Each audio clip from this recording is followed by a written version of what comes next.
Olá, alunos, aqui quem está falando é o Ricardo, professor de Geografia, e nessa videoaula eu vou falar sobre a Ásia e falar sobre as suas características gerais. Essa aula é um projeto de parceria com a professora Jéssica, referente ao ano letivo de 2020 da Escola Municipal de Ensino Fundamental Sérgio Méliès.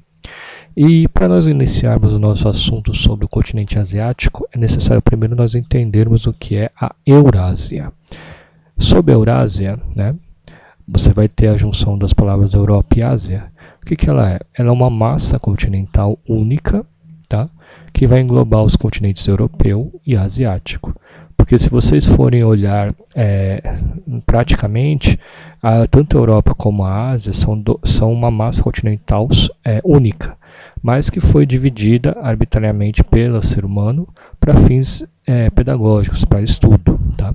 Então a Eurásia seria a junção da massa continental europeia com a massa continental asiática, tá? E elas são separadas por fronteiras naturais, tá? Que seriam os montes Urais, que seriam essa cadeia de montanhas que corta a Rússia de norte a sul. Então aí desse lado é a Europa, desse outro é a Ásia. O Estreito de Bósforo, que é esta região aqui do mundo, tá? Aqui você tem o Mar Negro, o Mar Mediterrâneo, e aqui você tem um estreito, que é a parte que separa o continente europeu, a região dos Balcãs, do continente asiático, onde você tem aqui a Turquia, que é essa região aqui, onde você tem, que é possível navegar. E aqui você tem o Cáucaso, que é essa cadeia de montanhas que está aqui, que separa a Europa da Ásia. Aqui é a Europa e esse lado é a Ásia. Então são as três fronteiras naturais entre os continentes europeu e asiático. Mas por que foi feita essa divisão entre Ásia e Europa, já que é uma massa continental única? Devido a diferenças e grande variedade linguística que existe nessa região, étnica, religiosa e cultural entre Europa e Ásia. Por exemplo, enquanto na Europa praticamente toda a população nativa é formada por brancos, na Ásia você vai ter uma grande variedade étnica. Tá? Não só brancos vivem na Ásia. Você vai ter uma variedade religiosa muito grande na Ásia, enquanto que na Europa vai predominar o cristianismo. A variedade linguística também, que na Ásia você vai ter muitos idiomas, muitos dialetos, e muitos desses idiomas possuem alfabeto próprio, o que dificulta a comunicação entre eles. Na Europa, a escrita, basicamente, quase todas as línguas usam o mesmo tipo de escrita que a escrita romana, com exceção de alguns países como os países eslavos e os gregos. Os demais todos usam a escrita romana e há línguas que são parecidas umas com as outras, é mais fácil a comunicação.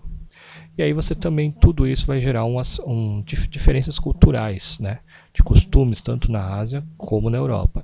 Então, devido a tantas diferenças, resolveu-se separar uma grande massa continental chamada Eurásia em dois continentes, a Europa e a Ásia. Tá legal? Então agora eu vou falar um pouquinho da Ásia. A Ásia seria essa porção de terra aqui do mundo, tá? Essa parte verde aqui do planeta. Aí se vocês vissem a Ásia do espaço, vocês iam ver algo parecido com isso. Ó. A Ásia, que é a Austrália, a África e a Europa. E aqui é o continente americano. A Ásia ela é o maior continente do mundo em extensão territorial, são 44 milhões e meio de quilômetros quadrados, é o maior continente do mundo. Ele também é o mais populoso, tem 4 bilhões 463 milhões de habitantes, ou seja, isso cerca de 60% da população mundial vive aqui nesse continente. A Ásia também possui, já que ela é muito grande, a extensão do continente, um relevo muito variado, onde você vai ter o ponto mais alto do mundo, nessa região aqui, que é o Monte Everest, que ele está dentro da Cordilheira dos Himalaia, que vai aqui da Índia até a China, e tem 8.848 metros de altitude acima do nível do mar, é o ponto mais elevado do planeta. E ao mesmo tempo você vai ter o ponto mais profundo, mais abaixo do nível do mar, que é o Mar Morto, que fica aqui nessa região de Israel, a 392 metros abaixo do nível do mar, que é a depressão absoluta mais profunda do planeta. Outra coisa, aqui o continente asiático, como eu já falei, ele é habitado por uma grande variedade de grupos étnicos, linguísticos, religiosos, tá? E isso vai fazer com que ele seja um continente extremamente complexo no seu estudo. Ele é formado basicamente por 50 países, então aqui você tem 50 países que dividem o continente asiático, e eu vou dar destacada em alguns desses países, né? Armênia, Azerbaijão, Chipre, Geórgia, Rússia e Turquia, que possuem territórios tanto na Ásia como na Europa. E o Egito, que possui territórios tanto na Ásia, aqui no Monte Sinai, e na África. Tá? Seria aqui, o Egito está por aqui, e ele tem territórios aqui no Monte Sinai, na Península do Sinai, perdão, e na África. Esses países que possuem território em 2 continentes diferentes, nós chamamos de países transcontinentais. E a Ásia tem vários países que são transcontinentais. Tá bom? Aqui você tem o mapa mundi, onde nós temos as linhas dos paralelos principais do planeta, tá?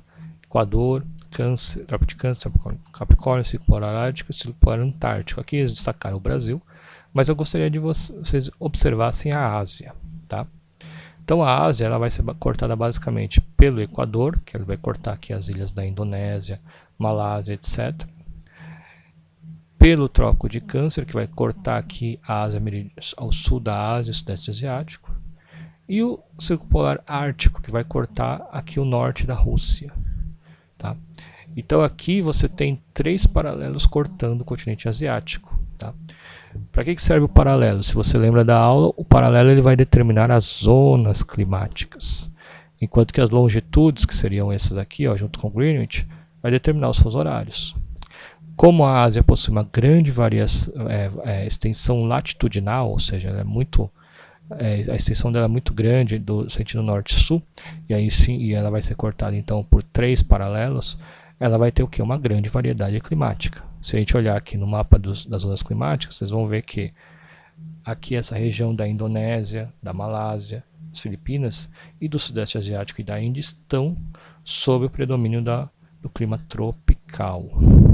Se você vê aqui onde nós temos o Trópico de Câncer, que corta aqui ao sul da China, o norte da Índia, o Sudeste Asiático, até o norte da Rússia, que é essa região aqui, você vai ter o clima temperado, ou seja, a maior parte do continente asiático está sob o clima temperado. E o extremo norte aqui da Rússia estaria sob o domínio do clima glacial ártico. Significa que aqui é aquela região do Polo Norte, onde fica muito tempo congelado. Então você tem 3 grandes zonas climáticas